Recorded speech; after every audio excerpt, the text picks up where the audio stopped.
exclusivo da TMC, produzido pelo Instituto Esfera, alerta para um cenário preocupante. O consumidor tem dificuldade de perceber se está apostando em uma empresa legal ou ilegal. Esse estudo que a gente começa a divulgar hoje, nesta quinta-feira.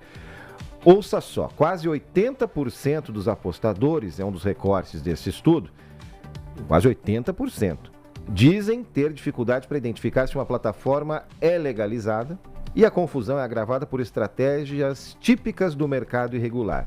Troca recorrente de domínios, marketing desregulado, promoções agressivas, falhas no cadastro e mais meios de pagamento. Esse ambiente reduz o custo de migrar para o ilegal, muitas vezes sem que você, usuário, você, usuária, perceba.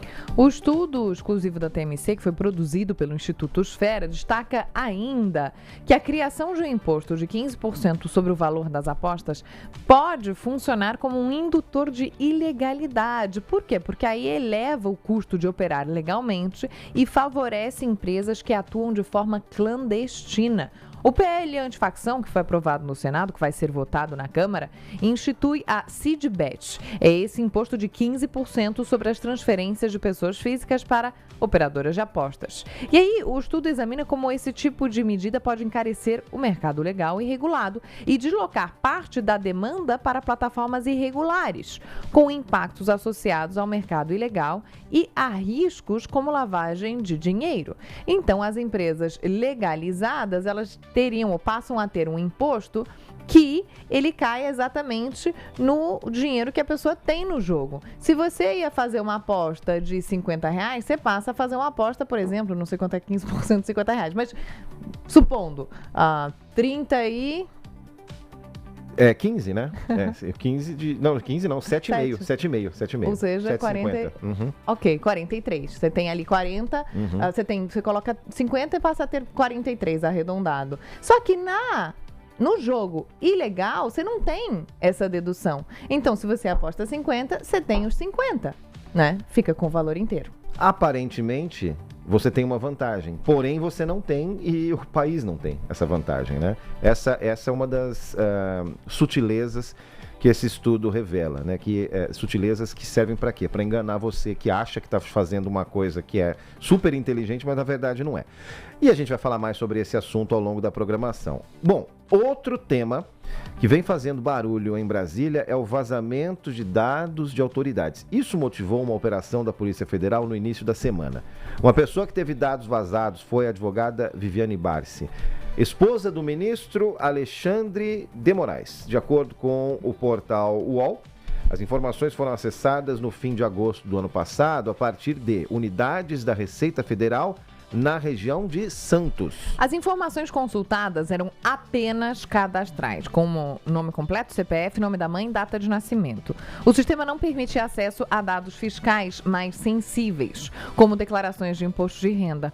Uma das suspeitas de ter acessado essas informações é a servidora pública Ruth Machado dos Santos. A defesa dela já se manifestou, negou um acesso indevido, negou o vazamento, disse que ela é apartidária, que não tem filiação com nenhuma legenda e por isso não teria tido o intuito de provocar vazamentos. Agora, a pergunta que fica é: Alexandre de Moraes, que pediu que essa investigação fosse feita, depois que foi descoberto e trazido à tona o contrato da esposa dele com o Banco Master, um contrato milionário, será que Alexandre de Moraes vai se dar por satisfeito? Porque pela apuração, a servidora que teve acesso a informações e que não deveria ter tido acesso, porque pela lei, as pessoas que são ligadas a autoridades não podem ter esses dados consultados. Então, pela apuração, a servidora não teve acesso à informação que foi divulgada por vários jornalistas, né?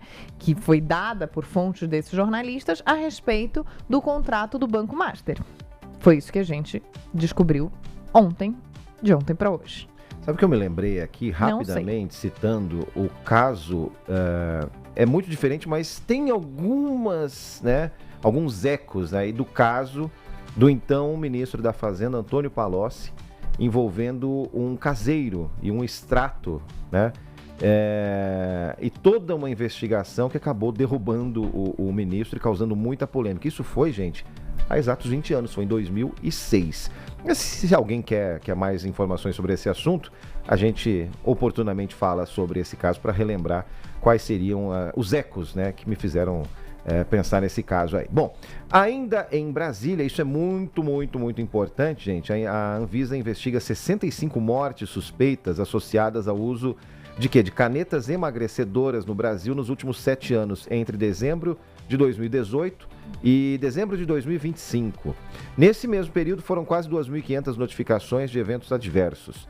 Os registros envolvem substâncias como semaglutida, liraglutida, tirzepatida, vendidas sob nomes como Ozempic, Wegovy e Mounjaro. É importante destacar que os dados não distinguem o uso regular, com prescrição médica, de casos sem acompanhamento ou com produtos irregulares, ou seja, a gente não consegue saber como é que a pessoa, em que circunstâncias é que a pessoa usou a caneta emagrecedora.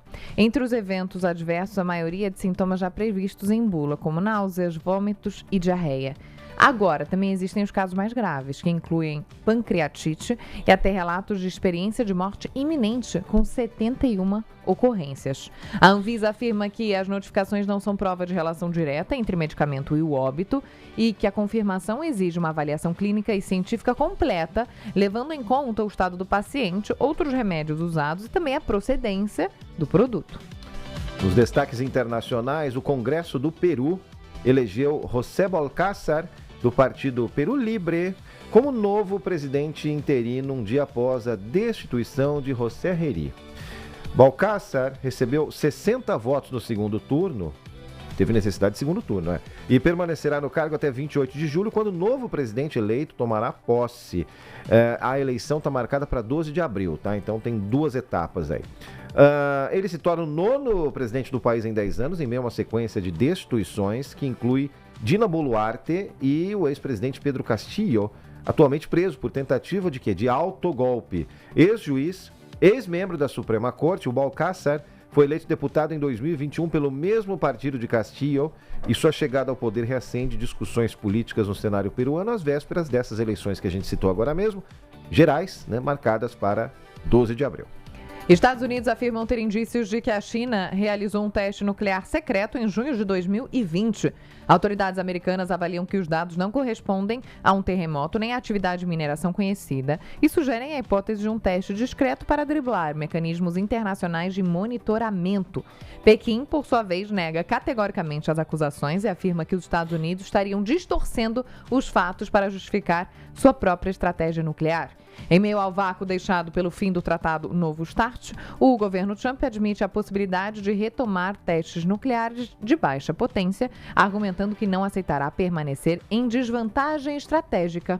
Ainda falando em capacidade nuclear, o líder norte-americano Kim Jong-un supervisionou a apresentação oficial de um lançador múltiplo de foguetes de 600 milímetros, capaz de disparar ogivas nucleares durante cerimônia em Pyongyang. O ditador afirmou que o sistema é apropriado para um ataque especial e disse que, abre aspas, essa arma impediria até a proteção de Deus. Analistas apontam que a intensificação dos testes faz parte de uma estratégia para ampliar a capacidade de ataque de precisão e enviar sinais tanto aos Estados Unidos quanto à Coreia do Sul. Esporte agora. Os Ministérios do Esporte e da Igualdade Racial divulgaram uma nota conjunta em solidariedade a Vini Júnior depois do jogador denunciar ter sido alvo de racismo durante a partida entre Real Madrid e Benfica pela Champions League em Lisboa. No texto, as pastas afirmam que é inaceitável que manifestações racistas aconteçam no esporte, reforçando que racismo é crime e também dizem que o governo brasileiro vai acompanhar a investigação aberta pela UEFA, esperando medidas firmes para responsabilizar os envolvidos e evitar novos casos. O episódio teria ocorrido depois de Vinícius Júnior marcar um gol e comemorar perto de uma torcida organizada do Benfica. Após uma reclamação do jogador brasileiro, o árbitro acionou o protocolo, paralisou o jogo, chamou os capitães, né? Segundo a entidade, um inspetor independente foi designado para conduzir essa apuração